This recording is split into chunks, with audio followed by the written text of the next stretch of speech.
How's everybody doing? Positive and productive. I hope. Thanks for tuning in. Thanks for sticking with me. Hey, do me a favor and share the content with friends, family, anybody that you think the content is relevant to. Remember, local elections are more important than national elections, but dollars are stronger than votes. They won't stop until we stop them. Liberation comes at a cost. Who's willing to pay for it? So, ladies and gentlemen, if you're not familiar with Chad the Builder, I would just suggest do a little bit of research on him. He's a streamer that's getting really popular on Kick and Twitch and other streaming platforms by just going around saying the N-word in public and with a hard ER and then daring people to do something about it. Usually he's either armed with pepper spray, mace, sometimes he even refers to having a firearm in the vehicle, various things of that, and he's just standing on freedom of speech. Neither here nor there. I just tell you guys it's somewhere. Maybe it's on X, maybe it's on Rumble. Hopefully you are subscribed. So what I want to do is play Akademiks' response about Chad the Builder, and I want to kind of just break this down a little bit because I don't know. You know me, like I read between the lines, like I honestly, ladies and gentlemen. So without further ado, let's just play Akademiks' comments, and then I'm gonna maybe go back over it a little bit. I'm like really like about to lose my shit.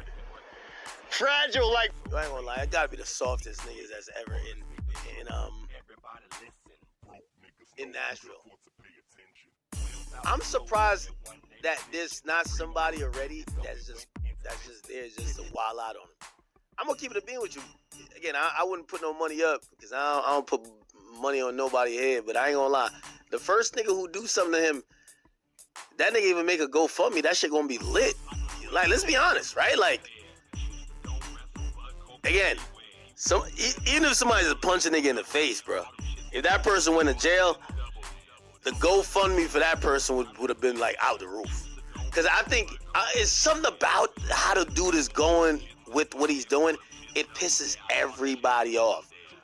It pisses every black person off, and I think it pisses the white people off too. I'm telling you,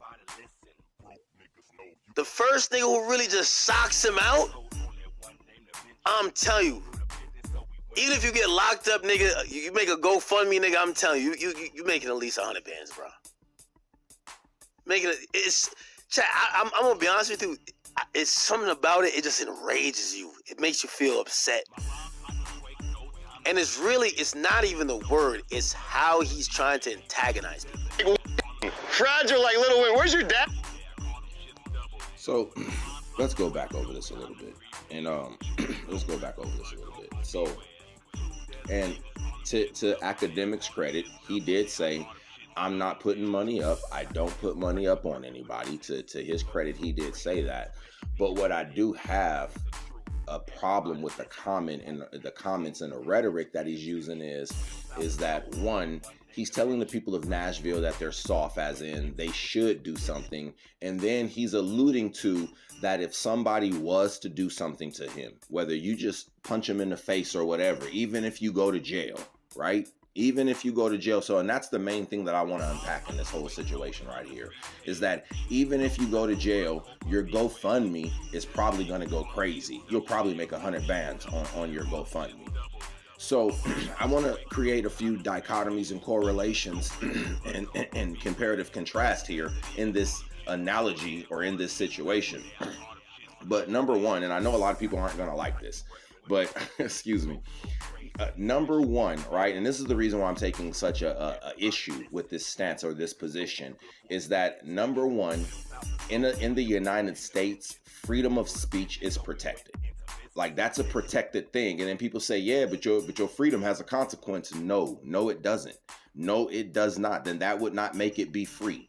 I use this analogy all the time because I think a lot of people can relate. Imagine driving down the street and it says free couch, free dresser, free whatever it says, and you see it sitting in front of somebody's yard, and the sign says free couch, free dresser. So you and your cousin decide to take it and put it on the back of your truck. It says free.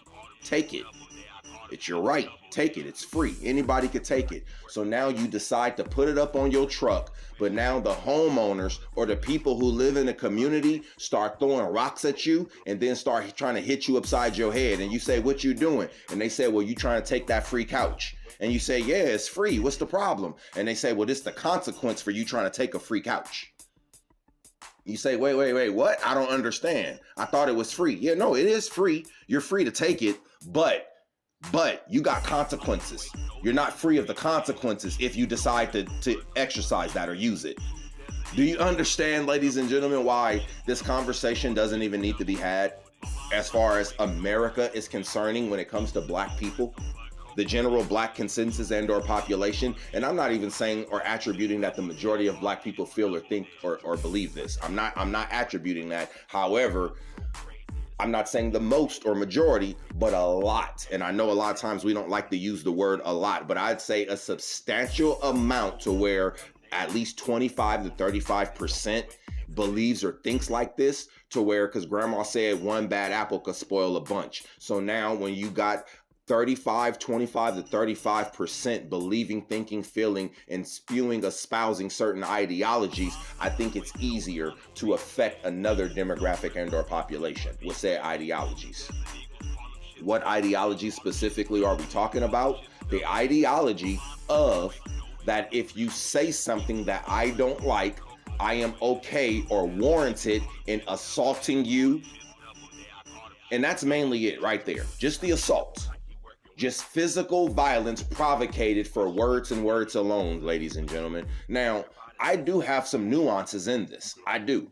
Because I do believe that if you are exhibiting certain actions, I could tell you certain things that I might do or could do if you do those things. For instance, I don't think it's a threat for if you continuously come into my yard and I've asked you to leave, and then I tell you I'm gonna kick your ass, and then you call the police because now I get threats or different things of that. I don't think that should happen. However, I do believe you shouldn't threaten people. I believe in that. However, I do believe it's not unprovoked. I don't believe we should unprovokedly threaten people. Walking down the street, hey, I'm gonna kick your ass. Why? Because I don't like you. No, I don't think people should be able to do that. So you just threaten people unprovoked. I think that's an issue. However, I do think that people should be able to say whatever it is that they want to say. I do think so. And I'm not saying Akademiks can't say what he's saying. But what I am saying is that him saying that rhetoric in response to somebody else's rhetoric, which is, I don't like the N-word. I think you're using racial epithets to possibly invoke violence or invoke harm or invoke trauma and pain and turmoil, whatever's associated to that word. Maybe he is doing that.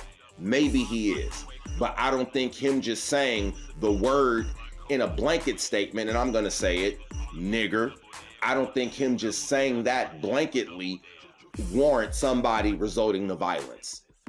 Him saying, what are you doing here, nigger? I don't think that warrants violence. I just don't believe so, and everybody doesn't have to believe that. Everybody doesn't have to believe it. But from a legal perspective, I'll tell you why it is. So you don't have to believe it. However, from a legal perspective, I'll tell you why. If somebody says that and you punch them in the mouth, you're going to jail.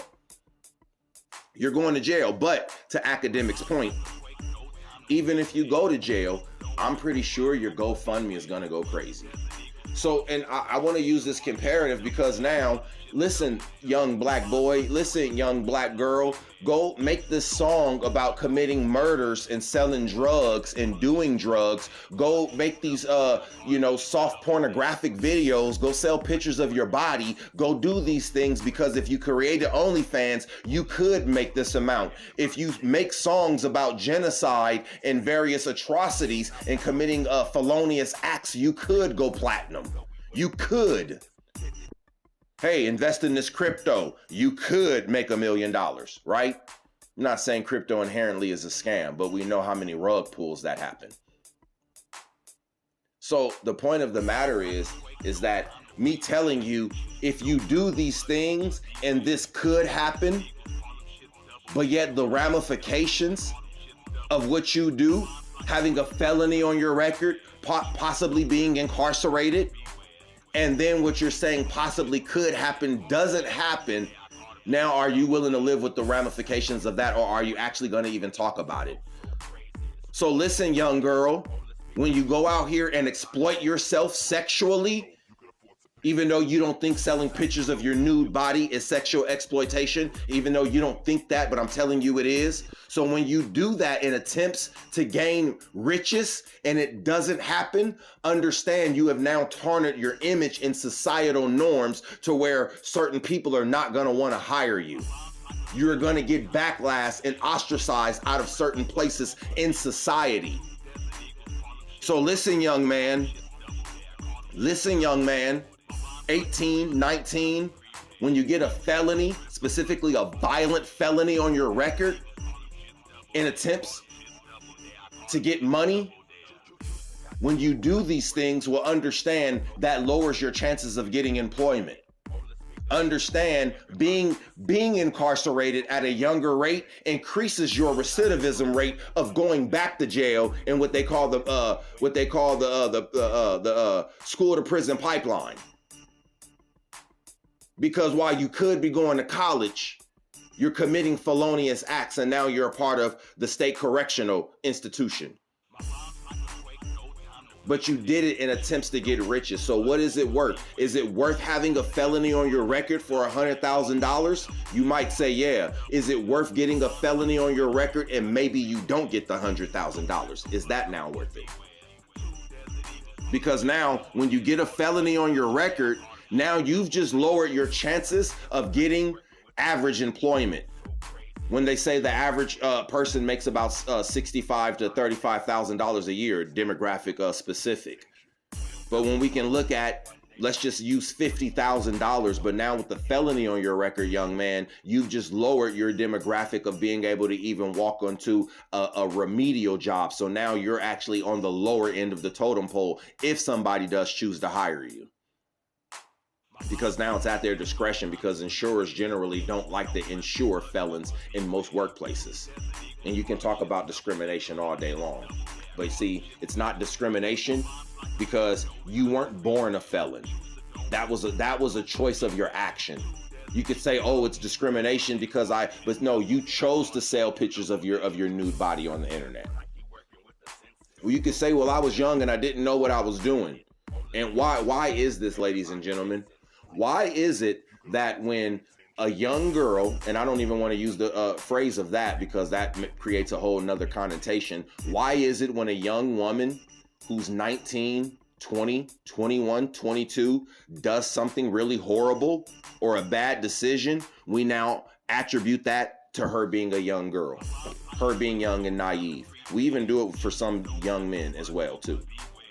For instance, I could tell you guys of a bad story and listen to how we frame the person who was involved in it as the victim. And I don't know if you guys remember the story about R. Kelly, and we could even talk about the house of R. Kelly, even though those were all grown women. But even if we look at the story of the alleged sex tape with R. Kelly, and supposedly that was a 16 or 17-year-old girl in the video. And people will say that's horrible. And I'm not denying that that's horrible. I'm not denying that. But now, do we excuse the behaviors of said 16-year-old girl? And some people will argue that we do. But now the question that I would ask in result of that, if the 16-year-old girl and this adult male hadn't engaged in a sexual act together, had they engaged in a murder together, will we still look at that same 16-year-old with the same connotation? That's the question now. So now why is it when a youth or an adolescent, talking people 15, 16, 17, why is it when those people get involved in sexual acts with adults, which is still wrong, I'm not saying it's not, but what I am saying is a 16-year-old does know right from wrong. They do. So why do we absolve them of their ability from knowing right and wrong? Why is that? For instance, ladies and gentlemen, in most jurisdictions and municipalities, it is illegal for an adult to have sex with the person under the age of 18. That is illegal. Also, furthering on this point, even if you didn't know the person's age. So if you're 20, 21, 25, 30, whatever, and then you say, well, I didn't know how old they were. Well, we understand that ignorance of the law is no excuse. So now if you say, well, I didn't know the 17-year-old boy or girl was 17 and you engage in a sexual act with them, well, then therefore you're breaking the law. And your ignorance of their age is no excuse for the law. And we can argue that that's fair. Nobody's denying that point. But now here's the point that I want to bring up. Since we understand that the adult in that situation will be punished, however, the minor child, the 16-year-old who sneaks into the club with a fake ID and says, I am 21, they don't get in trouble for that. Now we can say, yeah, possession of an ID is a crime and different things of that. So if we just remove the ID out the situation and say you met someone and they said they're 21 years old and they lied to you, well then they don't get in trouble for that. Because lying is technically not a crime, ladies and gentlemen.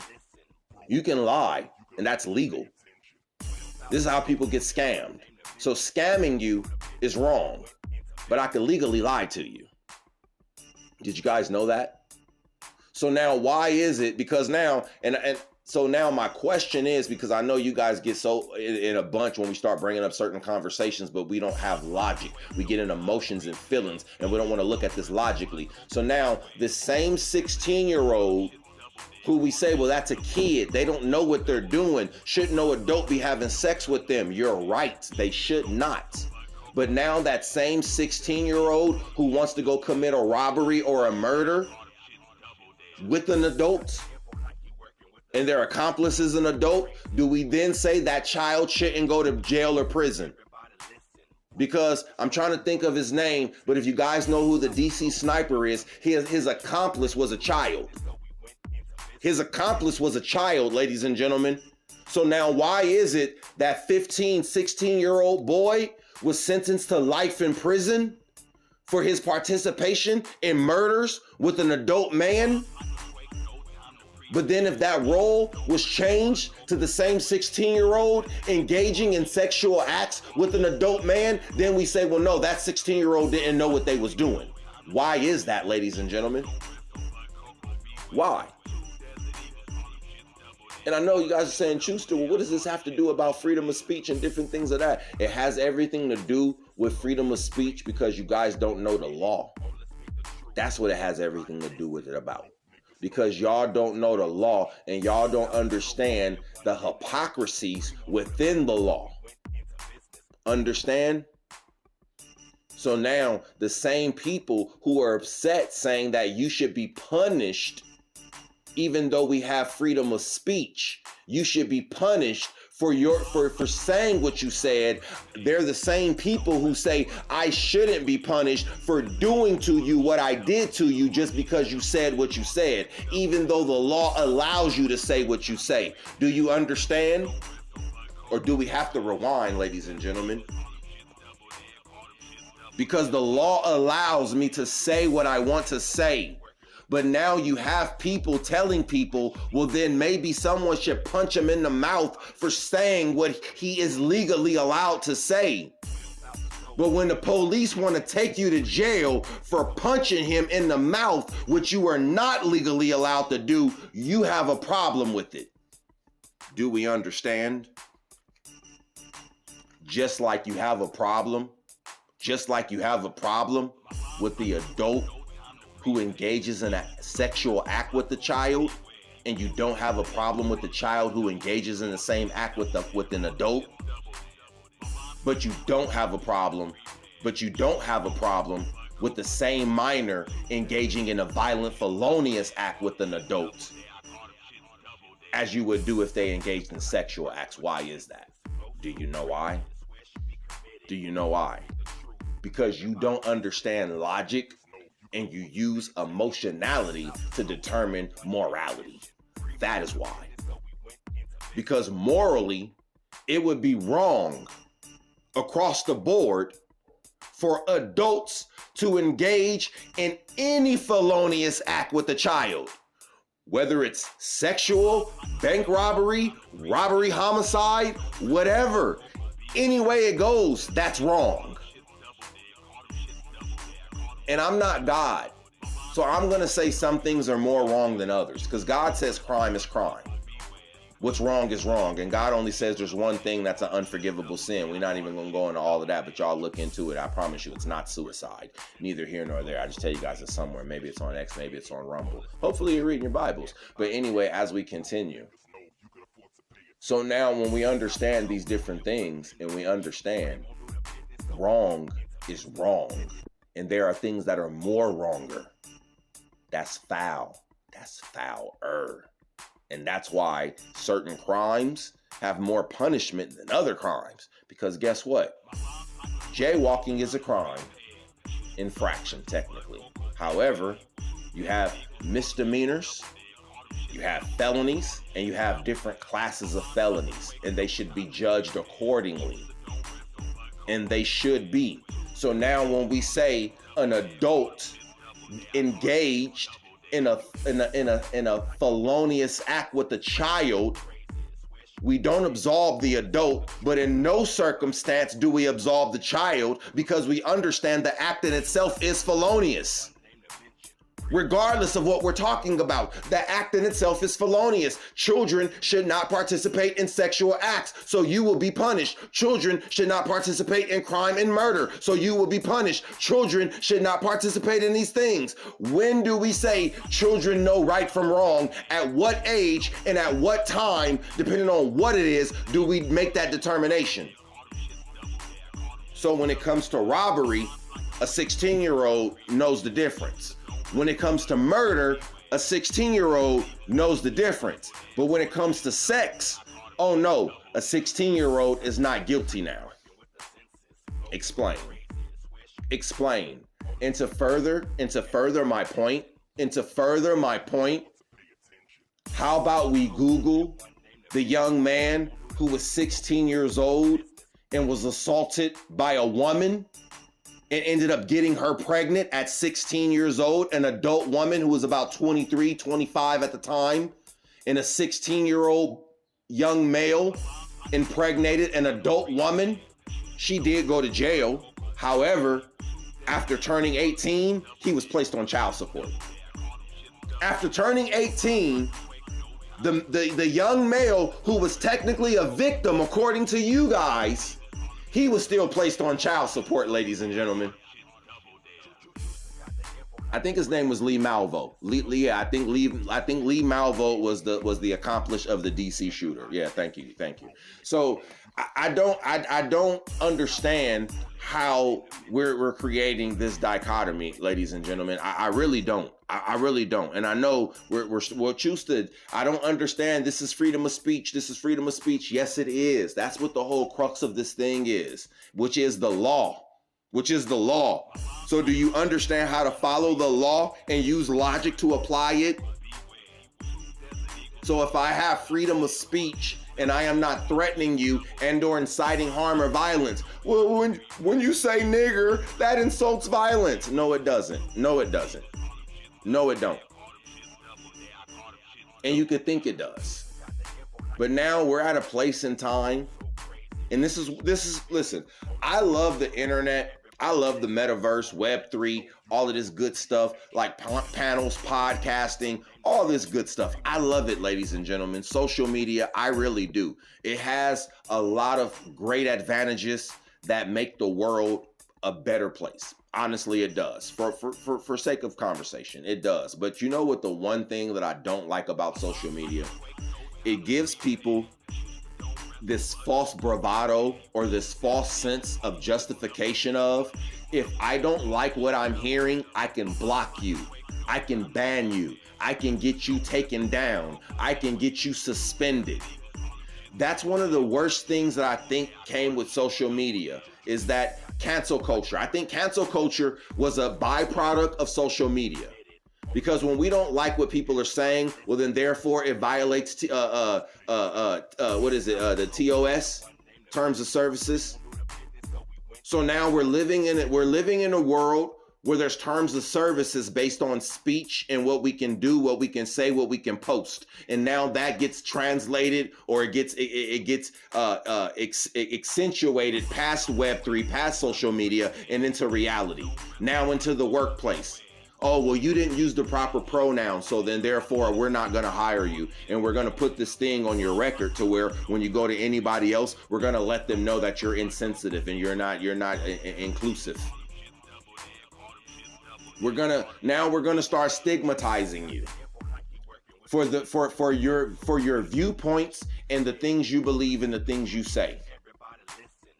So now you don't believe that men can get pregnant. So then therefore, when Steve, who wants to be Sarah, confronts you at the water cooler and says so you still don't believe that men can get pregnant, so you still don't believe, and it's, listen, I don't want to talk to you about that. You have your viewpoint, I have my viewpoint, but now you're cornering me into it, and I just be honest about it. Because now when I tell you my Christian values say that I don't have to call, or I shouldn't call a man a woman, and I shouldn't say that a man can get pregnant. I shouldn't say that because that's not truth and virtuous. And now you're denying me my Christian ethical values. So now when I say Merry Christmas and you tell me we have to say Happy Holidays, right? Or we get canceled, right? So now, because I thought I had freedom of speech, but now what you're telling me is that institutions in certain places are now restricting and limiting what free speech is. And people are going to say, well, Choosta, we didn't ever have free speech. Okay, nothing is 100% absolute. We have the right to bear arms, but guess what? They have laws and restrictions around fully automatics. You have certain rights. You have the right to drive, or actually that's not a right, that's a privilege, but I was talking about things enshrined in the Constitution. You have the right to be silent. You have a Fifth Amendment. But guess what? At certain times, you know when you can't use your Fifth Amendment? You know when you can't use your Fifth Amendment? When you're being arrested or you're in court and they ask you to state your name for the record. You can't use your Fifth Amendment then. Because if you have been formally charged of a crime, and you're appearing in court and they ask you to state your name for the record and you say, I want to invoke my Fifth Amendment, you will be held in contempt of court. Oh, but I got freedom of speech. Yeah, you do, stupid. You do. But we got laws around all of this stuff. So understand, just because you got the freedom of speech doesn't mean you can say anything you want to say anytime, anywhere. That don't mean that. That does not mean that. And you know what it also don't mean? It also don't mean you could say what you want to say in a private facility. Because in the comforts of my home, I could kick you out of my home for saying something that I don't like. I could invite you in my home and we have a conversation, and I could say, based on your rhetoric, I don't like the things you say. I am now rescinding my invitation. Will you please leave? Oh, I got a right to say what I want to say. And I got a right. You do, just not in here. Just not in here. And that's what we don't understand. So there's nuances in regards to a lot of these different things. And I know I made this video probably longer than what it needed to be. And we're talking about more than just the freedom of speech, your First Amendment. But also, ladies and gentlemen, we're talking about the laws and how they're applied, and logically applying them across the board, ladies and gentlemen. That's what we're talking about. And I would beg that when you have, I wouldn't even want to call them celebrities, but when you have podcasters, influencers, creators, various things like that, and they're asking for you to do something that could potentially lead you in jail, or blemish or garner your image in society, I would question their motives and their narrative as to why they're telling you to do certain things. Because here's the thing, right? Me as a now let's just, I like to use logic, ladies and gentlemen. Sometimes you guys can't, but it's okay. I'll help you guys do it. So here's the thing. Let's just say a young gentleman, like he said, if you were in this town and somebody punch him in the face, well, I'm pretty sure your GoFundMe will go to $1,000 or $100,000 or various things. And if you go to jail, you know, who cares or whatever, you know, various things. But wouldn't it be safe to suffice that that would just be easier for DJ Akademiks to do himself? Why doesn't he go just punch Chad in the mouth, since we know DJ Akademiks has substantial amounts of money? He doesn't need to fund a GoFundMe to go $1,000. He could already afford the bail and various things of that. And because he's not in regular society where he needs a job and various things of that, having a felony on his record wouldn't really damage him in the way that it would damage just the average regular person, right? So why doesn't he just go punch Chad in the mouth and deal with the consequences? Since he's already paid, he doesn't need to do it for a GoFundMe to make 100,000, right? Right? So why would he tell you, as a poor person, an average person, why would he tell you to go commit a felony in attempts and anticipation that maybe you might make $100,000? When he's already a paid person and he doesn't have to worry about the connotations of finding employment with a felony on his record. And supposedly he has money. I don't know what his net worth or what his value is. Why wouldn't he just go do it and take the onus on himself? That's a question, right? Isn't that a good question? Isn't that a good question? Think about that, ladies and gentlemen. As always, listen, I need for you guys to please listen. If you're watching this on YouTube, drop a purple heart in the comment section, please. And like, you've dropped here, listen, if you've been here for the whole video and you're liking videos, make sure you turn on the notification bell. You follow me on YouTube, on X, various other places like that. But if you're here to the end, please drop 3 purple hearts in the comment section. It really does a lot for the videos. It does a lot for my channel, my subscriber base, various things of that nature. So if you've been here to the end, drop 3 purple hearts in the comment section. I greatly appreciate it. As always, please stay positive. Please stay productive. Remember, local elections are more important than national elections, but dollars are stronger than votes. They won't stop until we stop them. Liberation comes at a cost. Who's willing to pay for it?